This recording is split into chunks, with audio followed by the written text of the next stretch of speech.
जी पंडित प्रदीप जी मिश्रा जी द्वारा वाची जा रही श्री संत शिव महापुराण की कथा भटिंडा पंजाब में शुरू हो गई है और आज 4 जनवरी को श्री संत शिव महापुराण की कथा के पहले दिन की कथा पूर्ण भी हो चुकी है। और आज की पहले दिन की कथा में गुरु जी ने 2 बहुत ही विशेष अचूक उपाय बताए हैं। साथ ही गुरु जी ने शिव महापुराण के एक बहुत ही विशेष धन प्राप्ति वाला, माता लक्ष्मी को प्रसन्न करने वाला शुक्रवार का एक बहुत ही अचूक उपाय बताए हैं, जो आपको 5 जनवरी को यानी कि कल शुक्रवार के विशेष दिन को इस विशेष उपाय को करना है, जिसकी जानकारी आपको आज की इस वीडियो में मिलने वाली है। अगर आप किसी भी कारण से आज की कथा नहीं सुन पाए होंगे तो आज के इस छोटे से वीडियो से आपको आज की संपूर्ण कथा की जानकारी मिल जाएगी। साथ ही आज के पहले दिन की कथा को रसादन करने का पूर्ण उसका फल भी आपको प्राप्त हो जाएगा। तो कथा को शुरू करते हुए गुरुजी ने कहा कि जैसे सुदामा जब कृष्ण भगवान से मिलने गए थे, तब उन्होंने कृष्ण भगवान को जो भोजन खिलाया था, उस भोजन को पाते ही खाते ही कृष्ण भगवान समझ गए थे कि सुदामा के जीवन में क्या कष्ट चल रहे हैं, कौन सी तकलीफें आ रही है, जीवन में क्या मुश्किलें आ रहे हैं, क्या कौन से कष्ट उनके जीवन में चल रहे हैं। उसी प्रकार जब आप अपने घर से 1 लोटा जल शिव जी के मंदिर लेकर जाते हो और शिव जी पर उस जल को समर्पित करते हो, तो आपके उस जल के शिवलिंग को स्पर्श होते ही आपके बिना कुछ कहे ही शिव जी जान जाते हैं कि आपके जीवन में कौन सी तकलीफें आ रही है, आपके जीवन में क्या दुख है, कष्ट है। कथा में आगे गुरुजी ने कहा कि पतंग और इंसान जितनी ऊंचाई पर उड़ेगा, जितनी ऊंचाई पर पहुंचेगा, उसे काटने वालों की संख्या उतनी ही बढ़ती जाती है। गुरुजी ने कहा कि हमारे सनातन धर्म में एक दिन दिया भी हुआ है जब आप पतंग काट सकते हैं, और वो दिन है मकर संक्रांति का। पर पूरे वर्ष जो इंसान आगे बढ़ रहा है, या किसी का रिश्ता होने वाला है, या किसी की नौकरी लगने वाली है, या किसी का कोई शुभ कार्य होने वाला है, उनके बीच में अगर आप अड़ंगा डाल रहे हो तो आप उन्हें ऊंचाइयों पर जाने से रोक रहे हो। गुरुजी ने कहा कि शिव महापुराण की कथा वर्णन करती है कि आपको कभी भी किसी को भी ऊंचाइयों पर, किसी के अच्छे कार्यों पर कभी भी अड़ंगा नहीं डालना चाहिए। फिर यह निश्चित है कि महादेव आपको उससे भी अधिक ऊंचाई पर लेकर जाते हैं। कथा में आगे गुरुजी ने कहा कि किसी ने हमें प्रश्न किया था पंढरपुर की कथा में कि व्यक्ति चोरी क्यों करता है, तो इसका उत्तर देते हुए गुरुजी ने कहा कि अगर आपकी सैलरी 10,000 है और आपके पत्नी, आपके बच्चे उससे संतुष्ट है, तो फिर आपका जीवन सुखमय चलता है। पर अगर आप गलत स्त्री या गलत नारी के संपर्क में आ जाते हैं, या आप गलत लोगों के संगत में आ जाते हैं, तो आपके 10,000 भी आपको कम लगने लगते हैं, और अपनी कमियों को दूर करने के लिए इंसान चोरी जैसे दुष्कर्मों में लग जाता है। कथा में आगे गुरुजी ने बताया कि भटिंडा पंजाब से कई सारे फोन सीहोर कुबेरेश्वर धाम में आए थे कि गुरुजी क्या हमें कथा में आगे बैठने की जगह मिल सकती है। तो गुरुजी ने इस पर कहा कि आप आगे बैठो या पीछे बैठकर कथा आप श्रवण करो, ऐसे में आपको शिव की कृपा नहीं होने वाली है। जब आप पूरी श्रद्धा से, पूरे भाव से, शिव के होकर पूरे विश्वास से शिव महापुराण की कथा कहीं पर से भी बैठकर सुनते हैं, आगे बैठकर या पीछे बैठकर या कहीं पर भी बैठकर आप कथा का श्रवण कर रहे हैं, तो आपको भोलेनाथ की कृपा अवश्य प्राप्त होने वाली है, यह निश्चित है। शिव महापुराण की कथा कहती है कि भोलेनाथ कभी भी यह नहीं देखते हैं कि आप कहाँ पर बैठकर कथा सुन रहे हो, आप आगे बैठकर कथा सुन रहे हो या पीछे बैठकर। भोलेनाथ देखते हैं तो सिर्फ और सिर्फ आपके हृदय का भाव।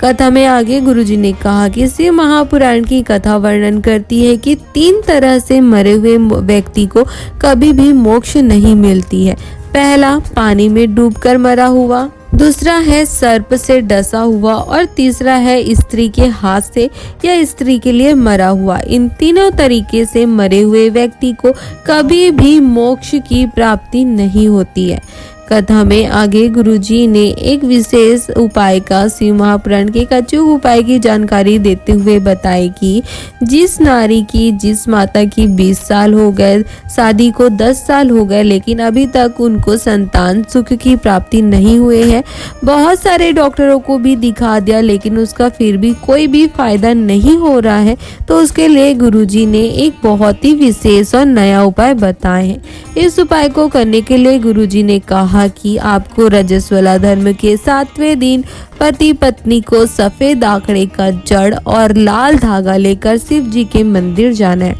फिर शिव जी के मंदिर पहुंचकर आपको तुमरुका जी का स्मरण करते हुए शिव जी के शिवलिंग के ऊपर से सफेद आंकड़े के जड़ को 21 बार घुमा लेना है। आंकड़े के जड़ को 21 बार तुमरुका जी का स्मरण करते हुए शिव जी के शिवलिंग के ऊपर घुमाने के बाद आपको भोलेनाथ से संतान प्राप्ति की कामना करते हुए शिव जी के सामने बैठे नंदीश्वर भगवान के दाएं तरफ जाकर खड़े हो जाना है और फिर भोलेनाथ का दर्शन करते हुए उस सफेद आंकड़े के जड़ को आपको लाल धागे में बांधकर लाल धागे का प्रयोग करते हुए उसको अपनी कमर में बांध लेना है। मात्र इतना ही करने से भोलेनाथ की विशेष कृपा आपको प्राप्त होती है और भोलेनाथ जैसे संतान की आपको प्राप्ति होती है। न जाने कितनी माताओं की खाली झोली को महादेव ने इस उपाय को करने से संतान सुख से भरा है। आप भी शिव जी पर पूर्ण विश्वास करके एक बार इस विशेष उपाय को अवश्य करके देखें। अब कथा के अंत में गुरु जी ने शुक्रवार को किए जाने वाला एक बहुत ही अचूक और विशेष धन प्राप्ति वाला, माता लक्ष्मी को प्रसन्न करने वाला उपाय अपनी पिछली कथाओं में बताए हैं, जो आपको कल 5 जनवरी 2024 को इस साल में पड़ रहे पहले शुक्रवार को महादेव के साथ साथ माता लक्ष्मी का भी आशीर्वाद प्राप्त करने के लिए धन प्राप्ति वाला, माता लक्ष्मी को प्रसन्न करने वाला यह विशेष अचूक उपाय करना है।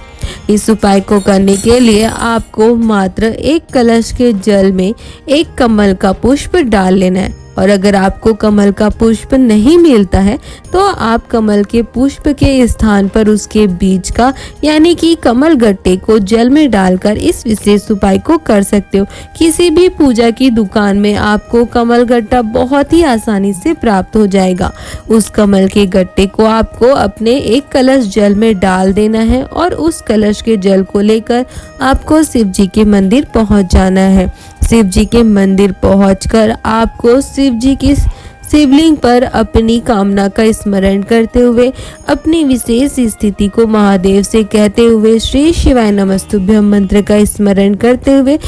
सबसे पहले जल आपको शिव जी के शिवलिंग में जलाधारी के दाएं तरफ गणेश जी के स्थान पर समर्पित करना है। फिर आपको जलाधारी के बाएं तरफ कार्तिकेय जी के स्थान पर समर्पित करना है। फिर आपको जलाधारी के बीच में माता अशोक सुंदरी के स्थान पर आपको जल समर्पित करना है। फिर आपको माता पार्वती के हस्त कमल पर कटी भाग पर आपको जल समर्पित करना है और फिर अंत में आपको शिव जी के शिवलिंग के ऊपर कलश का मुख अपनी ओर करके पूरे कलश के जल को समर्पित कर देना है। पर जब आप शिव जी पर जल समर्पित करें, जब आप इस उपाय को करें तो आपको उत्तर मुखी होकर इस उपाय को करना है, यानी कि आपको जलाधारी की विपरीत दिशा में खड़े हो जाना है, यानी कि आपको दक्षिण की दिशा में खड़े होना है और आपका मुख उत्तर दिशा की ओर यानी कि जलाधारी की ओर होना है। इस तरीके से खड़े होकर आपको शिव जी के शिवलिंग के ऊपर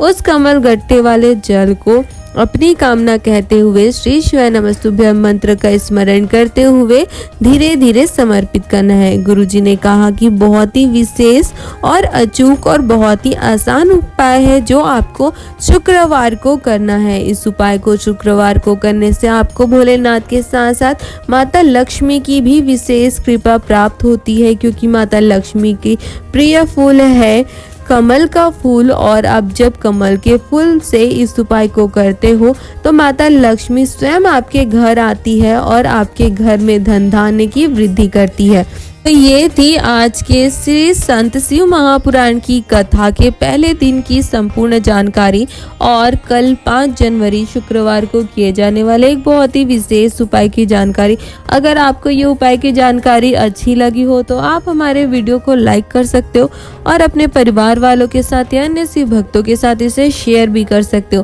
ताकि उन्हें भी गुरुजी द्वारा बताए गए इस विशेष उपाय की और कथा की विशेष बातों की जानकारी प्राप्त हो सके और वो भी सीकर के भगवान भोलेनाथ के साथ साथ माता लक्ष्मी का भी आशीर्वाद प्राप्त कर अपने जीवन के सारे दुखों को कष्टों को दूर कर अपने जीवन में आनंद और सुख की प्राप्ति कर सके। हर हर महादेव।